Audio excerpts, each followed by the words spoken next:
నేను అనుభవించిన అదే కష్టాన్ని ఇప్పుడు షాను కూడా అనుభవిస్తుంది. ఏమంటున్నావు? షాను చెప్పేది నిజం. ఈ ఇంట్లో ఒక దెయ్యం ఉంది. ఈ విషయం నా చిన్నతనంలో చెప్పినప్పుడు నన్నెవరూ నమ్మలేదు. నేను డ్రామాలు ఆడుతున్నాను. నాన్న నన్ను ఫోర్స్ చేసి మరీ హాస్టల్లో జాయిన్ చేశారు. ప్రేమ అంటే ఏంటో మర్చిపోయి ఓ అనాథలా పెరిగాను. ఆ కష్టం షానుకి రాకూడదు. నా చిన్నతనంలో దాని ప్రెసెన్స్ ని నేను ఫీల్ అయినప్పటికీ నథింగ్ హార్మ్ఫుల్. కానీ ఇప్పుడు అది మరీ వైలెంట్ గా మారింది. నన్నే 2 సార్లు ట్రై చేసింది చెప్పడానికి. మా అమ్మే నన్ను కాపాడింది. దీన్ని నమ్మడం నమ్మకపోవడం మీ ఇష్టం.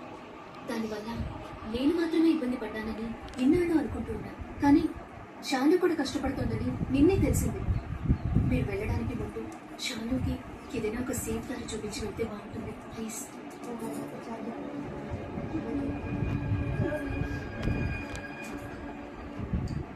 షాను, నిన్న మాట్లాడుతున్నప్పుడు జ్యోతి అని ఒక పేరు చెప్పావు కదా, ఎవరిది? నీ ఫ్రెండా? తనకి ఎప్పుడు నాతో ఆడుకుంటూ ఉండాలి. దానికోసం ఏమైనా చేస్తుంది. చేస్తుందా? చేస్తుంది.